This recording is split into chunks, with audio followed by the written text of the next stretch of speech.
বুখারী শরীফের 5090 নম্বর হাদিসের মধ্যে আমার নবীজি মুহাম্মদুর রাসূলুল্লাহ সাল্লাল্লাহু আলাইহি ওয়াসাল্লাম বললেন, যখন কোন একজন পুরুষ বিবাহ করবে সে যেন চারটি বিষয়কে সামনে রেখে যেন বিবাহ করে।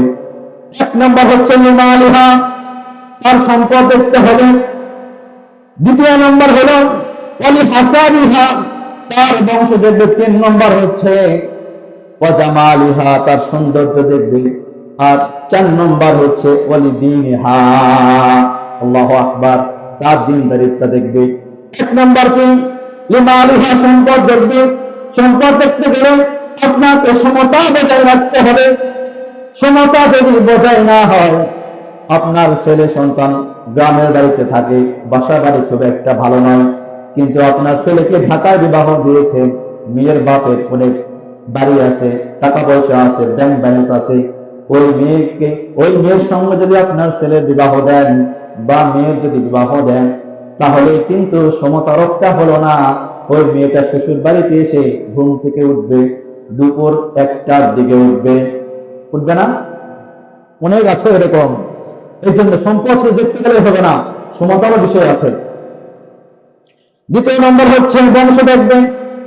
অনেকে মন্ডল বংশ দেখে, সর্দার বংশ দেখে, চৌধুরী বংশ দেখে। মেয়ের মা কেমন, মেয়ের মা ইসলাম বোঝে কিনা, মেয়ের মা নামাজি কিনা, মেয়ের মা পর্দা নিশিনা কিনা, মেয়ের খালা কেমন, মেয়ের দাদি কেমন, মেয়ের নানি কেমন, মেয়ের বড় আম্মা কেমন, এই বিষয়গুলো যদি আপনি ভালো পান, বুঝে নেবেন মেয়েটাও ভালো হওয়ার সম্ভাবনা 90% রয়েছে। ঠিক কিনা বলেন? আছে না? বাপ যদি ভালো হয়, বাবা, বড় আব্বা, ছোট আব্বা, এটা যদি ভালো হয়, দেখবেন সন্তানটাও কিছুটা ওই রকম হবে। সম্মানিত হাজিরিন, এই জন্য বংশ দেখতে গেলে এই বিষয়গুলো লক্ষ্য করবেন। 3 নম্বর হচ্ছে ওয়াজামালিহা, সুন্দর করে বিবাহ করবেন। বর্তমান যুগে সুন্দর খুবই 50% প্রাধান্য দিয়ে, অর্থের দিকে বেশি প্রাধান্য দিচ্ছে। আমার ভাইরা, সুন্দর মেয়ে দেখে বিবাহ করতে হবে, সুন্দর ছেলে দেখেও বিবাহ করতে হবে।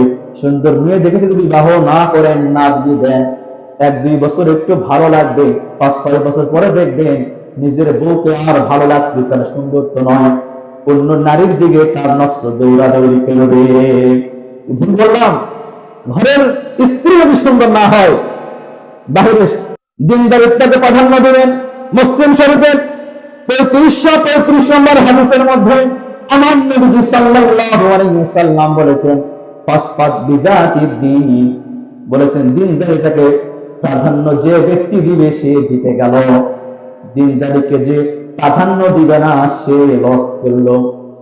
আরেক হাদিসের মধ্যে এসেছে, আমার ভাইরা, যে দিনদারিতাকে প্রাধান্য দেবে সে জিতে গেল, আর যে দিনদারিতাকে প্রাধান্য দিবে না সে ব্যক্তি ধ্বংস হয়ে যাবে।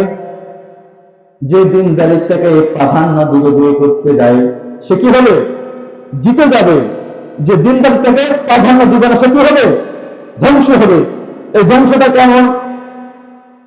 ভূমিকম্প এরকম কিন্তু ধ্বংস নয়। ধ্বংস এরকম, আপনি বাড়ির মধ্যে আসবেন, স্ত্রীর সঙ্গে আপনার অশান্তি শুরু হয়ে যাবে, ঝগড়া শুরু হবে, বিবাদ শুরু হবে। স্ত্রীকে যদি বলেন স্ত্রী একটু নামাজ আদায় করো, নামাজ পড়তে চাইবে না। স্ত্রীকে যদি বলেন আমার বড় একটু পর্দার মধ্যে ঢুকে যাও, একটু পর্দা করো, স্ত্রী পর্দা মানতে চাইবে না। তখন স্ত্রীর সঙ্গে ঝগড়া হবে কিনা? হবে কিনা ঝগড়া? এই জন্য নবীজি সাল্লাল্লাহু আলাইহি ওয়াসাল্লাম বলেছেন, ফাসফাত বিজাতিদ দ্বীন, দিনকে প্রাধান্য দিতে হবে বেশি।